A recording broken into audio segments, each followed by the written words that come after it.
Hello and welcome back to the How the Race Was Won podcast. I'm Dane Cash, and as ever, I can't wait to talk about bicycle racing with bicycle racing analyst extraordinaire, Cosmo Catalano. Cosmo, how are you this fine Sunday evening on which we're recording the show?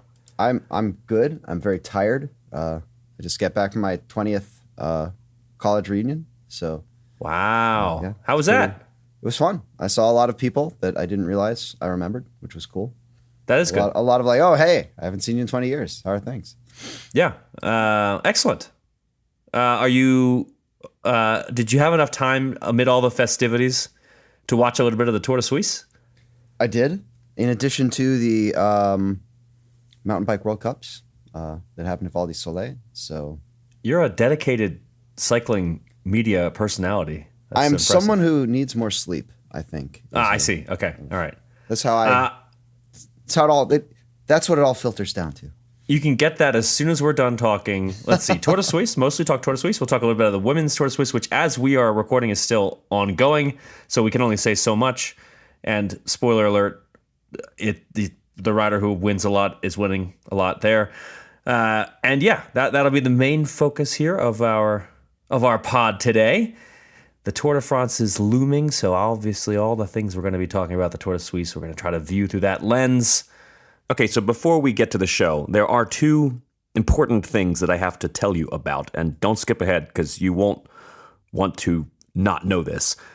First, the How the Race Was Won podcast is going to be kind of moving channels, sort of. Basically, if you're a person who listens on the non-member feed that has all of the Escape Collective non-member podcasts on it, you will no longer see How the Race Was Won there starting next week. You will no longer see basically everything other than placeholders starting next week on that feed. You got to go find the How the Race Was Won feed.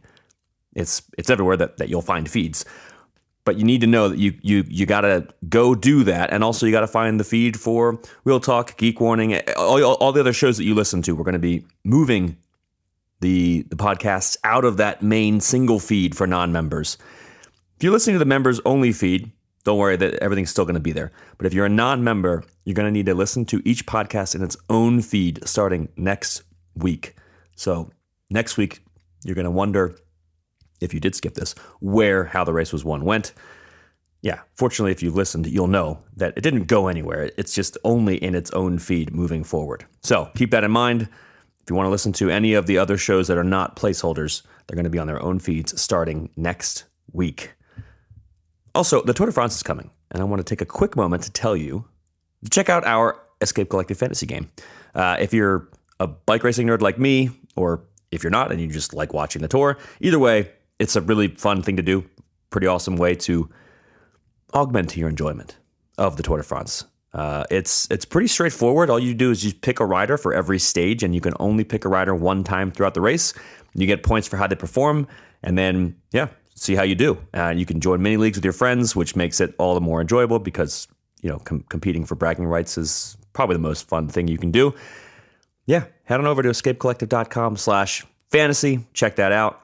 Start playing. I do it. I love it. It's a lot of fun, and you should do it too. Okay, Cosmo, what was the headline from the 2024 Tour de Suisse? Team UAE is unstoppable. Pretty clearly looking like the strongest team in the world, and in case we forgot last month, also seems like they have the strongest rider. So, everyone else has their work cut out for them. Yeah, they really do. The Tadej Pogačar dominance may be set to continue. One, because of Tadej Pogačar, but two, because Adam Yates and João Almeida went 1-2 in the general classification at the Tour de Suisse, just as they did on several stages. Yeah. I was gonna say, I'm trying to think off the top of my head whether it was 4 stages or 3, or maybe I believe it was a 4-stage 1-2 for that pair. So it was stage 5, 6, 7, and 8 went thusly: Yates, Almeida, Almeida, Yates, Yates, Almeida, Almeida, Yates. It was the alternation that I thought was pretty remarkable. Yeah, I mean, should we just dive into it? Should we get Let's into dive it? into it. Let's talk about should we how talk this about race the first was won couple stages first? Yeah, because the first few stages there was we didn't know what was coming. From stage 1 through 3, I don't think we knew we were in for such a UAE dominant week. So we did have some great stage battles. There was the TT, there was a sprint, there was a punchy finish on stage 3. What happened there? Before we get into the GC battle, how were those races won? We talked about the TT, right? With the that is right. I guess we had a Simple podcast. Farmer's Son. Yes, just a farmer's son from Belgium won that race. That's right. We had another. I actually have no idea what Arnaud Delis's parents do in Belgium, but he did a great job getting let out beautifully, like showing how to really just bully your way to the front in a sprint. I have some news. Yes? He is a farmer's son. Well, how about that? Yeah. According to the internet, his parents own a dairy farm. So Yves Lampard, not the only farmer's son. Very exciting. Judging by the tractor density at the side of the road in most bike races, I would have to say that a lot of farmers' children race bikes. Yeah, maybe so. Anyway, continue. Yes, he did it. He did a great job. His team did a great job. Everything. I mean, it was looking absolutely perfect. And then he went to launch, and his chain flew off, and he couldn't pedal for a little bit. And Brian Coquard with the what should have been a too long sprint should have been easily overhauled. Instead, held on, won the stage. I think it's his first World Tour win in Europe. So good on him. We've talked about this before, how amazing it is that Brian Coquard had not done the World Tour win thing for so long. He's got a bunch of wins. He's a rider who has won races. It's not like he's constantly going through this sad, never actually winning. It's just all of those races, bar one at the Tour Down Under, and now this one, are not World Tour. And yet, finally, he's got that World Tour win in Europe. Good on you, Brian Coquard. And you know what? Sure, he may have been helped out by a little bit of a mechanical, but somebody's got to win. So, yeah. All right, what about stage 3? Stage 3, we got, more evidence that everyone should race cyclocross. We had not that I think there's a lot of cyclocross skills involved in this, kind of an uphill reduced group sprint finish, and just a beautiful piece of timing from Thibaut Nace, son of the legendary Sven Nace. Not the son of a farmer. Not the son of a cyclocross racer. Yeah. But maybe his father. Yeah, that's possible. That could have been a farmer. Sven Nace's. I don't know. Yeah. But yeah, no, it was really well timed, and it kind of shows the class that Nace is riding in now. Like, he was, the guys behind him were Stevie Williams and Alberto Bettiol, both of whom have won World Tour events. Williams on a great year himself. It was great timing. It was great power. Like, once he launched, there was really no question he was going to take the stage. Solid work. I had something interesting happened in this finale before we got to see that final kick to the line. Mark Hershey tried a solo move that didn't really go. I mean, he got a little bit of space. There was a moment where he was, it was unclear. It was far enough ahead of the group that someone felt it was okay to try and cross the road in front of him. So that is also true. Yes. Or maybe she wasn't really paying attention. Yeah, I think it may have been the latter. Yeah. But yeah, he went up the road, ended up getting clawed back, didn't really factor in that finale. And it was one of those moments where I kind of wondered, I mean, he's a rider who himself has a lot of uphill explosiveness. And I thought, as I watched the finish, what if he had just waited and tried to actually win it that way? I mean, he's won Flèche Wallonne. That is a race where clearly you need to be explosive. Maybe, I don't know if that's a tactical misfire or what, but yeah. Then, however, the UAE team did go on to win. Well, they didn't win stage 4, but they won everything else after that. So anyway, stage 4. What happened on stage 4? Stage 4, a lot of weird stuff happened before the cameras were on. Alberto Bettiol, who had taken the lead, fell and was badly abraded on both sides of his butt. He did hang on pretty well, I think, till about 5K to go or so. There had been a huge break earlier in the day, and they started the final climb with 5 minutes. In Torsten Tren from Bahrain, kind of up the road. I think at about 4K to go, we saw Isaac Del Toro kind of run out of gas after UAE had been leading out, and then Yates launched. And an interesting thing, they didn't go Del Toro, Almeida, Yates. They went Del Toro, then Yates, and Almeida would mark the people that followed. So Bernal and Matthias Skelmosa kind of organized in a group behind.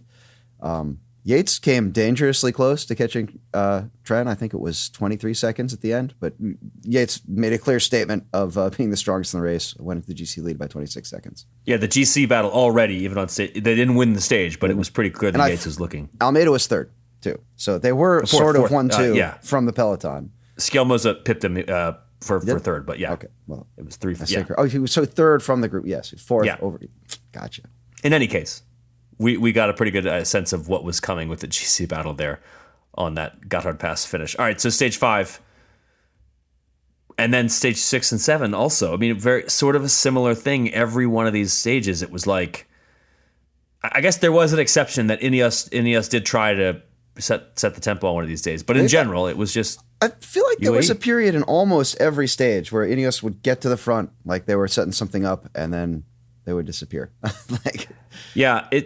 We've talked about this a bunch already, how it seems like that is the tactic that they know how to do. And that tactic really only works when you have the best rider in the race already. That tactic is how you sort of like decrease the randomness. If you have a really good rider, you wear everyone else down and you get rid of the threat of somebody going long and maybe making it stick and having a tactical success. A tactic doesn't really work wearing everyone else out when you also are getting worn out, which is clearly what was happening. Because then, Almeida would take over, and as soon as that happened, people would start to drop, and the people included Ineos riders, and that's not right. That's not what you want. Stage 5, we saw. Actually, that stage 5 was pretty interesting in that we saw Almeida set a tempo, dropped a bunch of dudes. Yates went clear, including Skelmoza, who was off the back like 6K from the line. And managed to not lose that much time. Yeah, managed to not lose that much time. Yeah, and in sort of a similar fashion, once Almeida decided that once Yates decided to go on the attack, Almeida dropped back a little bit. But then he sort of found a second wind, as it were. I almost think so. Yates went, and we had Bernal and Enric Mas, I think, both kind of go to him, and maybe went too far into the red. Well, Almeida was just sort of like, well, this is as hard as I can ride right now, and. Kind of inside the final K, both Bernal and Moss just kind of blew up, and Almeida can just claw on his way back through. Yates took the stage, and Almeida was down 5 seconds behind him. And then the very next day, Yates said, "Okay, you can have this one, João." I think he said that. We'll never know. This one is actually worth talking about, I think, because So what happened there? Similar kind of thing with the Yates and the Del Toro handing to Yates and Yates going clear and Almeida marking. And then Bernal actually broke 3 of this chase group that formed around 1.7K, got caught around 1K. And then inside the final K with like other riders who are not in his team with him, Almeida just started making a bridge attempt. No one could get to him. He caught up to Yates and then went past Yates. Yep. And Yates did not follow his wheel. It wasn't like, the 2 guys ride in and the GC leader throws his arms up and presents the stage winner. We did see that, by the way. We did see that, but not here. But it wasn't like that. It was not like staged. Yeah, there was a lot of space. Yeah. So it's unclear. Like they clearly communicated. They clearly talked. It wasn't like one of them went rogue. No one looked mad, but it definitely wasn't the typical. I'm going to ride behind you, but I could go faster. But it was like Almeida was legit faster and won the stage by 3 or 4 seconds, right? Yeah, I think you're right based on the fact that just the way that it looked in the finale. Which if that's true, if they kind of said, hey, whoever is stronger gets to win this, I think that's really cool. We've talked about this a bunch as well. We talked about it last year at the Vuelta. As long as everybody's okay with it, as long as everyone goes in with that as their mindset, as opposed to just switching that in the middle of the race and then suddenly you're attacking your leader. Yep. That is fun, and it seemed like it worked out because they won so many stages, and yeah. And like I said, they did this thing earlier with the Del Toro kind of handing to Yates and having that other rider not burn themselves out to do the launch, but be there to, mess with the chasers and then get back into it. Pretty clearly looks like they came into this with a plan. Stage 7. Yeah, we had Almeida attack this time, not Yates, about 3K out. Yates did the marking. I think they caught Felix Gall 1.7K from the line. He was the last survivor of the break. Then Yates attacked immediately. And then Matthew Riccitello, who is from Israel Premier Tech, a U.S. rider.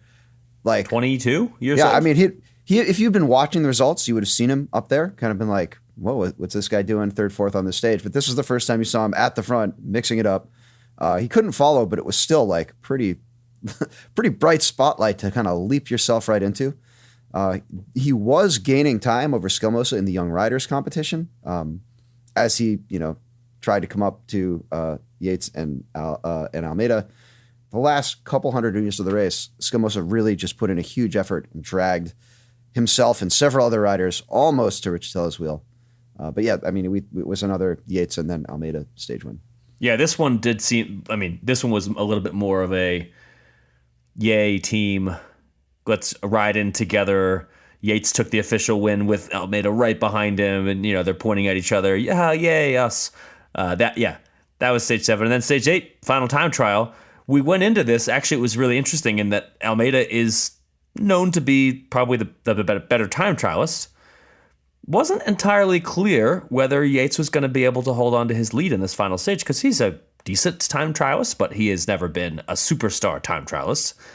And going into that last stage, which went up a climb, so it wasn't just a flat TT, it was an uphill TT, he had a 31-second advantage over his teammate Almeida. So this final stage was going to be tight. It was not a given that he was going to hold off Almeida for that 31-second advantage. Yeah, we should point. I mean, it's enough. It's enough of a flat TT in the beginning that people were starting on TT bikes. At least the top guys were starting on a TT bike and changing bikes halfway through. But Almeida took the stage. Yates was 9 seconds down. Had the advantage of the time checks, so it is. I mean, I don't know why he wouldn't still go flat out, but he probably could do the math or had someone on the radio doing the math for him. So not out of the realm of possibility he was a second gift. I doubt it. I think, like I said, they probably just both rode fast. I think so, yeah. And then Skelmosa had a very strong TT, kind of made back up for his losses on stage 4, I think it was, where he fell back. Got back into third overall in GC and into the lead of the Young Rider competition. I think it was 5. Just to, 5? Yeah. There we go. Yes, Skelmosa off the back, 6K to go. Right there in my notes. There we go. And also another strong day from Richitello. Is not just a climber. Apparently he can also TT. Yeah, he was great. Welcome to the World Tour, man. A few really great performances in this TT. And again, it was an uphill TT. So while there was that flat sector and that was maybe first quarter or first third of the stage, it was a hard enough climb that you're going to get climbers doing well in this thing. However, I still was impressed with Tom Pidcock's TT here. And I think it's the best TT we've seen him do. And that's what he said after that it was his best TT at this level. We'll talk about Pidcock in a bit, but let's first just, sum up what we saw in this race at the very top end of the standings. We saw Adam Yates and João Almeida just absolutely dominate the race. It was not at all close, either from a stage-winning perspective or from a GC perspective. Adam Yates won the race by 22 seconds over Almeida, but then Skelmosa, who was in third on the podium, unfortunately for Egan Bernal, who just dropped off that podium on the final day because he did not TT well enough. He had a decent TT for Egan Bernal, but Skelmosa pipped him in that final day to get that last spot on the podium. Anyway, Skelmosa 3:02 back on the overall to Adam Yates. It was not close. Adam Yates won the points classification, and he won the King of the Mountains title. Yeah. By the way, points classification, he was tied with Almeida, which is great, but he is the winner of the points classification. We did have so many uphill finishes in this race that it was mathematically improbable that the points winner wouldn't also be. I think that the difference being you might have gotten some breakaway winners or somebody who was a puncher maybe winning stage 2, or 3. There was the possibility. Yeah. Yes. I not outside the realm of possibility, but also these are big high alpine climbs. Yeah. I think the more likely outcome. I guess I shouldn't say mathematically impossible, but I think it was very likely. As much as I agree that UAE and Yates and Almeida were collectively dominant here, I don't want to throw in they won all these titles as if it's some Merxian accomplishment. It was geared towards you might expect the climbers winning the points. Yeah. They together were clearly the two best GC riders in the race. They were clearly the best climbers in the race, and that maybe isn't a huge shock, but it does stand out given the context of the Tour de France coming up. Yates last year finished third at the Tour de France. He is the top lieutenant for Tadej Pogačar. He last year showed that he could be a really, really useful teammate, sort of taking some of the spotlight in the early days there because he did wear the yellow jersey for a few days. The TT, to me, really stands out because it was a really nice ride from him. And I think if you're UAE going into this next race, you have to be really confident now because you've got all of this support firepower that is going to help Tadej Pogačar through if he does have a bad day, which, he's had a few here and there. He's had them, I do wonder if you're Adam Yates, what are you thinking? Because he's a rider who has, through his career, been seen as a GC rider. Well, for his youth, he was the GC rider of the future. He was a big, British up-and-comer who never really managed to pull off that big Grand Tour success that I think a lot of people expected of him. He's had plenty of one-week successes, and then he's on the podium of the Tour de France.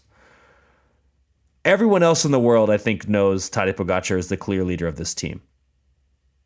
But I do wonder whether Adam Yates kind of was wondering, what can I do maybe at this upcoming Tour de France? And I wouldn't hate it if there was some drama there.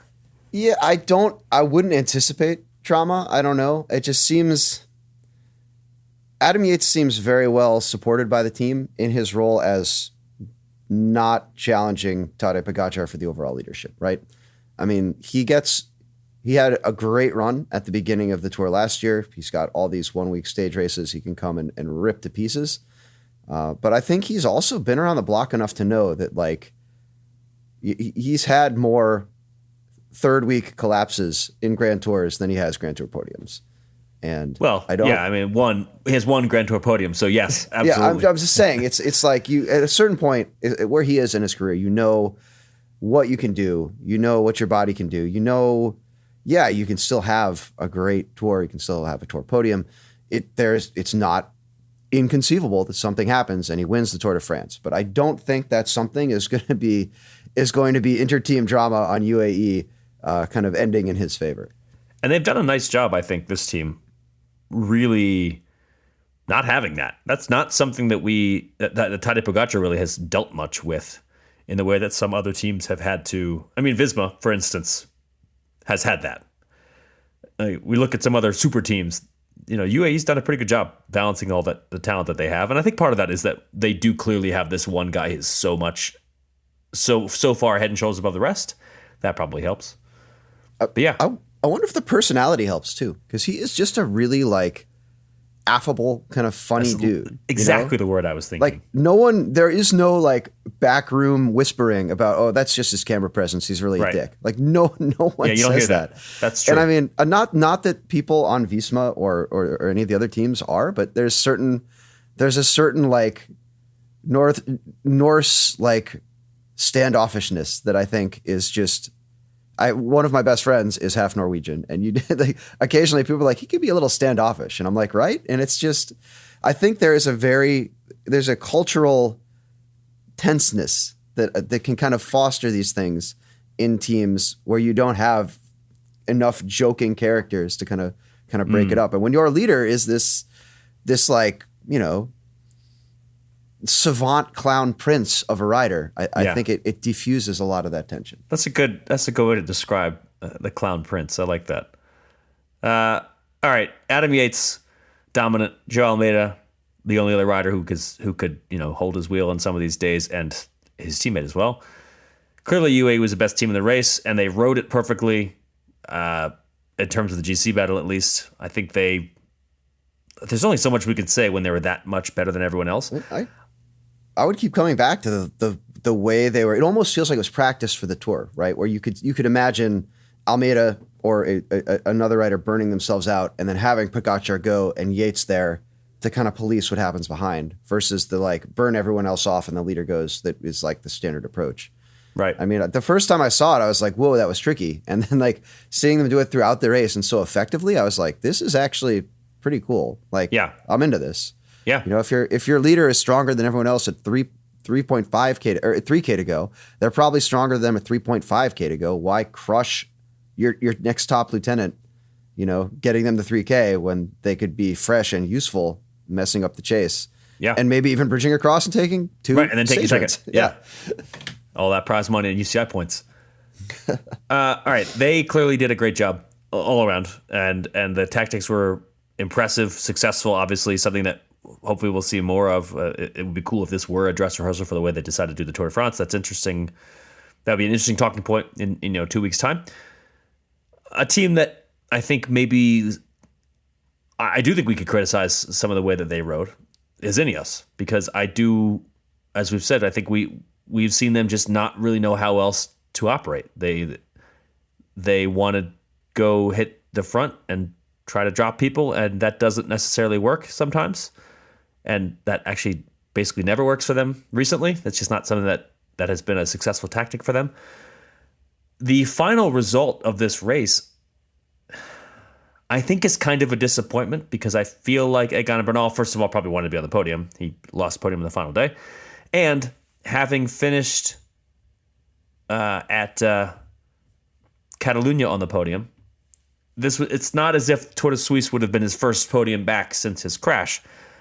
So even just the podium would have been, you know, good, but not great, not awesome for a rider who has won the Tour de France. And then Tom Pidcock, we talked about this coming into the race. I think he needed to do more.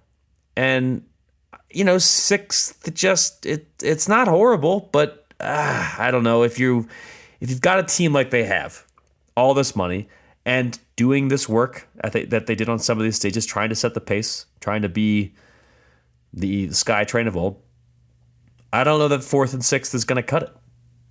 It's really, the thing with Pidcock is, you mentioned that post-race interview he got where he's like, oh, these are my best numbers I've ever had. Like, this is a great progression. He did do way better than he did last year, but like we never saw him. I think the only time he got meaningful camera time was like in the start house of the TT. And you know, I'm happy that he's happy. I think it's great that he is progressing, that he's still seeing the numbers go the way he wants to go. But you know, a lot of bike racing is getting that jersey on camera, and Pidcock racing stages, being Pidcock, doing Pidcock things.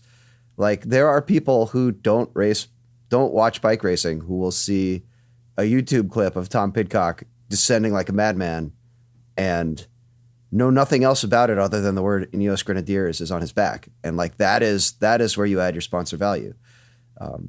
I think if I remember correctly, Pidcock in that interview said, like, I don't want to be the guy who's finishing, you know, top six in Grand Tours or in stage races. I don't want that to be me. And, you know, if this is a stepping stone to him not being that, to getting that where he is, you know, kind of up there battling, I think that's great. I think he's been around long enough that like he feels old. He is not that old, and he's still in the young rider competition at this race. You know, great. If he feels like he's still going there and going to get there, I think you should keep at it. But at a certain point, like, you got to sort of wonder, what is the best use of Tom Pidcock? And also going back to Ineos not seeming like they could put together a strategy for this, like having a Pidcock doing his GC development progression through this is another rider who is not, you know, setting up Bernal as well as he possibly could be set up. And I think this is the best I've seen Egan Bernal since his huge crash years ago. It's awesome to see. And I kind of wish, you know, that the team were a little, like you said, I wish they had a tactic for how to ride for this Egan Bernal. Because like, he clearly, you know, he was very active. It wasn't just like he was following wheels. He really did try to get across to Yates a couple of times. And you know, he has enough explosive to make that initial gap. And it's just sort of like, how do we get him in a position where he can time that to get his best possible result? I do want to herald someone on the Ineos Grenadiers, because I think he really is a very much an unheralded rider, both this week and also generally. And that's Brandon Rivera, who finished fourth in that sprint on stage 2. And then was pretty visible on almost all the mountain stages as a key teammate for, unfortunately for him and for the team, 2 GC riders who didn't really perform, as we just said. But had they performed up to snuff, then I think we would be talking about how great of a teammate Brandon Rivera was across the whole week on all these stages, all these different terrains. So he's sort of like he was a lieutenant in search of a better captain over the course of the whole week, because he was, so visible on a whole variety of different stages. And if you're somebody who can finish inside the top 5 in a sprint, a pure sprint that Brian Kokar won, and also be up there, he was like top 20 on that Villars-sur-Ojon finish. That is a really impressive level of versatility. And he kind of, he's gonna fly under the radar because he's not gonna really finish anywhere near the top 5. But I think if he'd had better teammates, if his teammates had done just a little better, maybe Egan Bernal had been on the podium, might have gotten a little bit more cred. So I feel like he deserves some heralding. It's a good herald. Yeah, thank you. Let's take a quick break.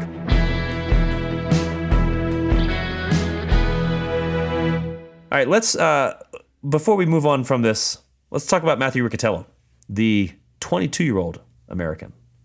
Wait, I now, by the way, have another American name that I can pronounce correctly, but also incorrectly, along with Riccatello, Jorgensen. Exactly. Yeah, gotcha.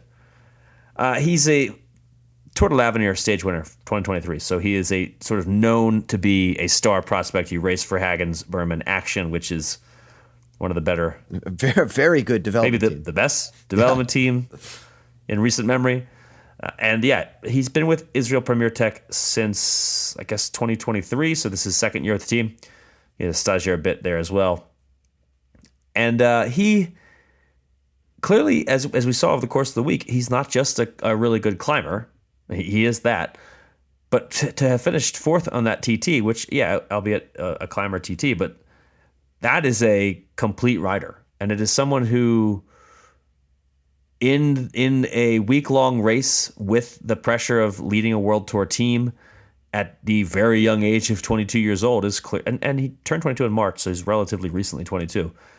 That is a really, really great progression for Riccatello, who yet another next big thing type rider for American fans to get excited about. And if you're coming into the World Tour as somebody who won a L'Avenir stage, or if you're in your second year at the World Tour as somebody who won a L'Avenir stage, you're clearly not just like a flash in the pan. You know, if you're able to finish 5th at the Tour de Suisse, all these mountain stages, constantly up there.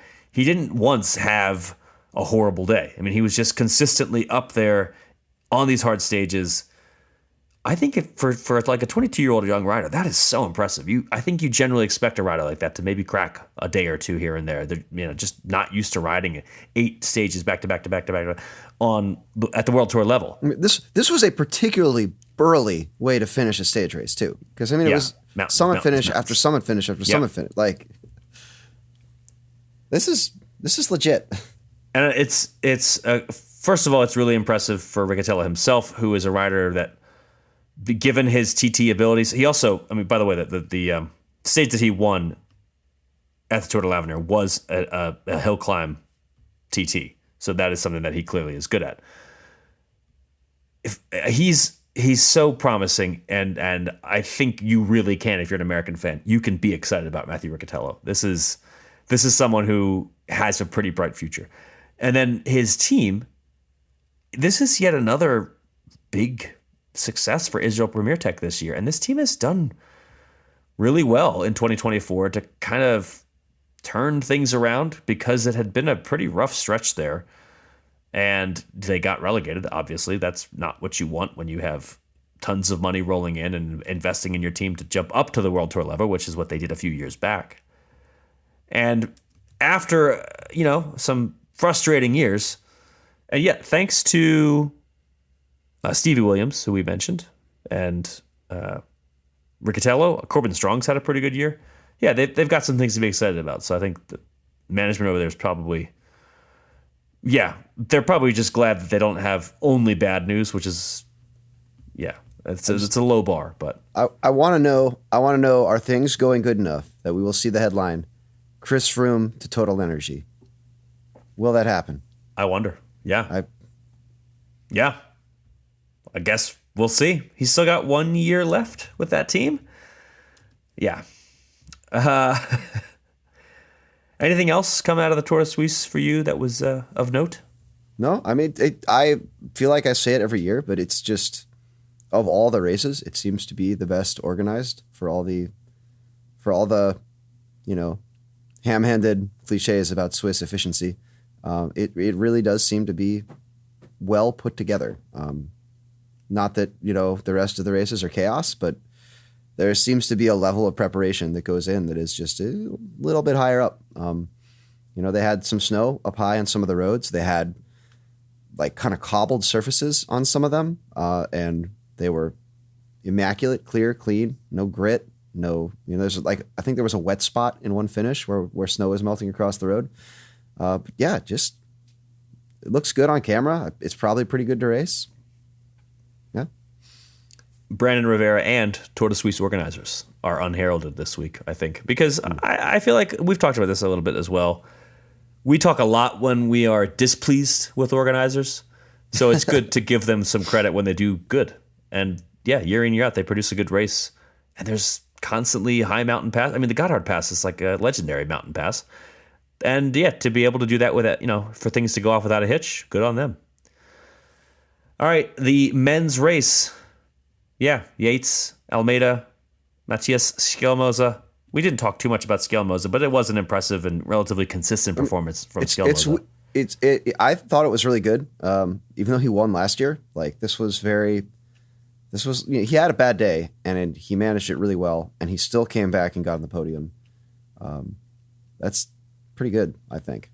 Yeah, he's a versatile enough rider that he has now finished, he was fourth at Pyrenees, third at Basque Country, and third at Suisse.